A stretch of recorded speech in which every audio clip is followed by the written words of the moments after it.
Eksaktong alas 7 mga buddy, nandito tayo sa Barangay San Felipe, Cuenca, Batangas. So yung ating motor, ihahabilin na natin dito sa isang private property. Nandyan yung mga kababayan natin na taga Rizal, nangangalaga dyan sa lupa. Ito yung ating dinaanan kanina. So pupunta tayo ngayon dito sa baba nung lawa.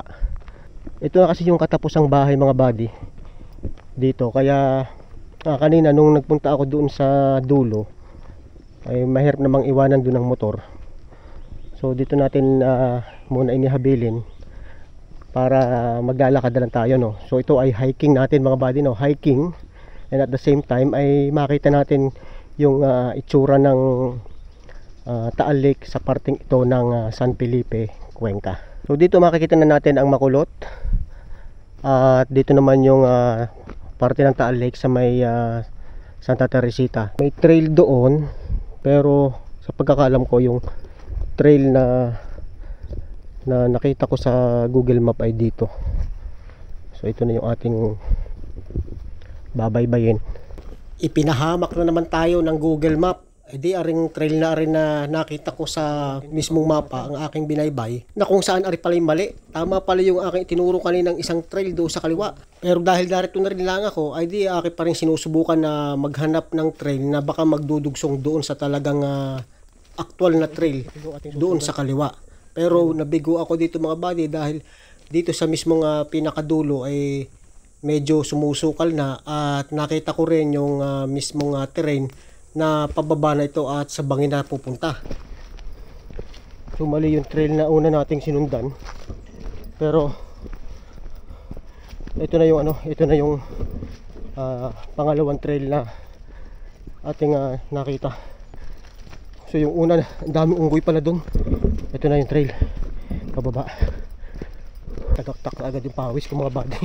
Meron kasi tayong isang taga-subaybay na nagsabi na puntahan ko raw to kasi maganda yung view dito.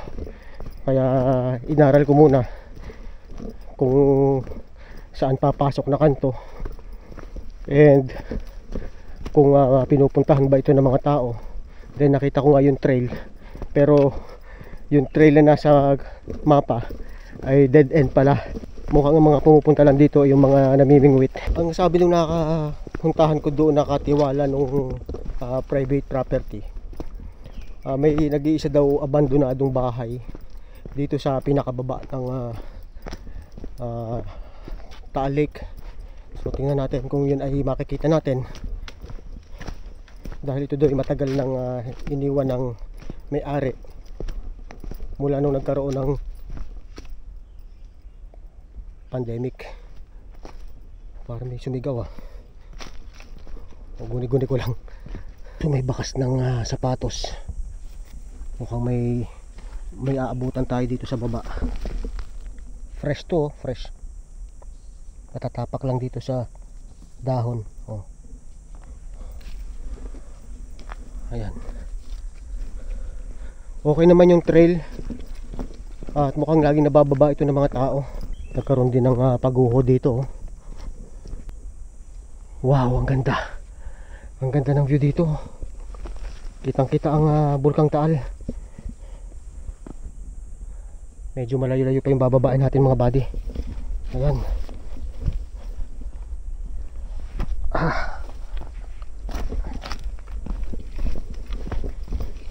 Parang kinortihan talaga ng tao. What a beautiful view. Doon tayo galing sa taas. Dito tayo.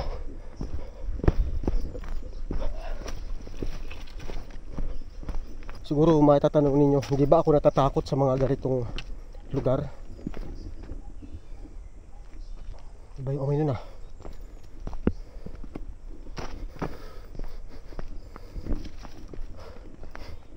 Well, hindi naman mga buddy nakakatakot Hindi nakakatakot pumunta sa mga ganitong lugar. Actually, exciting nga Siyempre meron din tayong baon na proteksyon sa katawan. At ang pinakamahalaga, yung ating dasal. Isipin natin na kasama natin lagi ang Diyos at hindi tayo pababayaan. Palagi tayong poprotektahan. At syempre dapat malakas din talaga ang loob mo. Grabe, ang laki ng boulder na to, oh.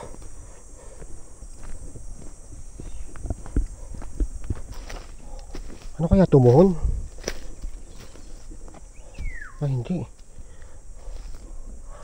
Akala ko muhon. Uy, may balon dito. Grabe, ang lalim. Tingnan nga natin to. Ang lalim mga buddy, ang lalim. Ay, grabe, ang lalim. Tinubuan na ng mga ng mga sanga. Ayan, oh. Mga ugat. Pero balon to dati. Balon. At dito sa unahan, ito na ito yung sinasabing abandonadong bahay. Oh my god, ang laki. Ang laki mga buddy. Grabe. Nakala may magandang bahay dito. Papakita ko sa inyo mga buddy. Ito na. Ang laki, oh.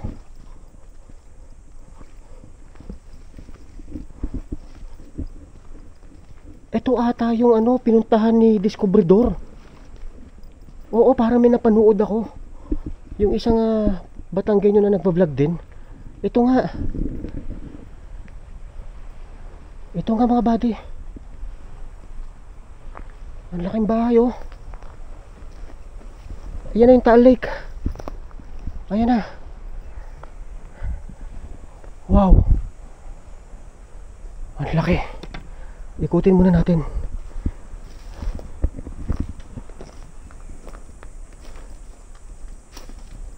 Laking bahay nito.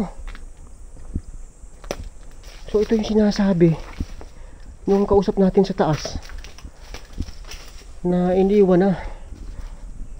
Ayan yung banyo. Mamaya natin pasukin yan. Dito muna tayo. Tapos meron din dito isang banyo.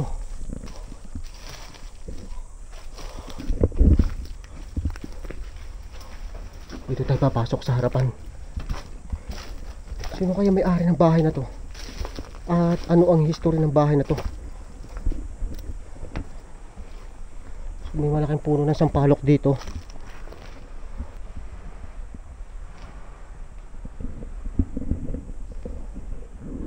Wala naman ako nararamdaman nakakaiba sa bahay na to.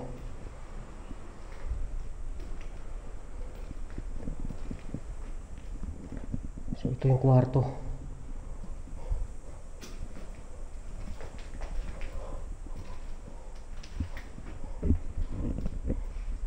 Ito yung pinakakusina. Ang laki ng bahay. Tapos nandito yung kanilang lutuan.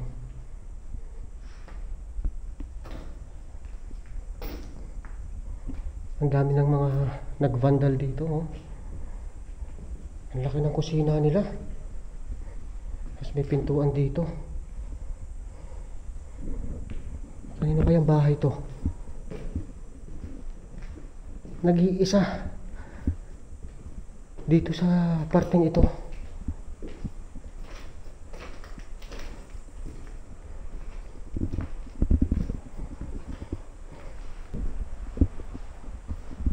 Mukhang gato ito, eh. Hindi na natin ito maakit, oh.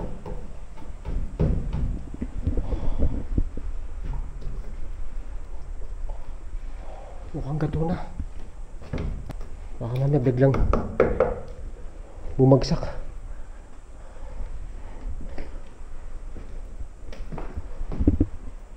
Ang laking bahay.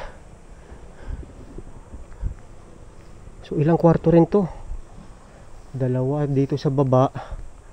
Maaring sa taas ay dalawa rin. Tapos may hagdan dito, oh. Ang lawak. Ito yung view niya sa labas. Wow, ang ganda. Ang ganda dito. Ayun, may tao din, may tao. Anong kasaysayan niyan? Bakit iniwan? Pinagbili na yan, namatay na ang ari niyan, eh. At Tagalabak. Oo. Ipinagbili. Nakabili niyan, si Bakuto. Oo. Taga Maynila. Sayang, Sinira na rin na lumulusong dito, eh. So yung may-ari ng bahay ay namatay na daw yan, tapos ibinenta na. Ngayon yung mga lumulusong daw dito sinisira siguro yung mga nakikita nila pwedeng pakinabangan, kinukuha. Alam nyo naman yung mga Pilipino, mga buddy. So ito pinakaharapan ng bahay na kung saan ilang baitang ng malalapad na hagdan ang nandito. 6 na baitang ng hagdan. Tapos ito yung bahay. Kasi yung napanood ko kung ano-ano din nararamdaman nila. Sa akin wala. Normal lang naman yung pakiramdam ko. Kasi pag yung isang lugar alam kong may nananahan na hindi natin nakikita, nararamdaman ko Wala naman. Guni-guni lang siguro ng mga pumupunta dito mga vlogger para mas mabenta yung kanilang mga vlog. Sinasabihan na may naramdaman akong ganito. Iba yung pakiramdam ko. Sa akin sasabihin ko talaga yung totoo na nararamdaman ko ngayon. Wala akong ni isa man lang balahibo na tumayo dito sa bahay na to. Yun, ang laki ng tuko. Yun lang naramdaman ko, yun lang naririnig ko dito. Para mas makita nyo ang kabuuan ng paligid, paliparin natin ang ating drone. At ito ang sinasabing haunted mansion na kung saan talagang nag-iisa dito sa mismong tabi ng lawa ng Taal, dito nga sa Barangay San Felipe ng Cuenca, Batangas. Dahil nga hindi natin akyat ito, ay subukan natin silipin sa bintana kung ano ang nasa itaas na ito. Kung may makikita baga kayo na kakaiba na hindi ko nakita, ay inyong i-comment diyan mga buddy. Ayan, paikutin natin ang ating drone at silipin natin ang tagilirang kwarto. Baka may mapapansin kayo diyan na hindi ko nakikita o hindi ko naramdaman, ay inyong i-comment diyan mga buddy.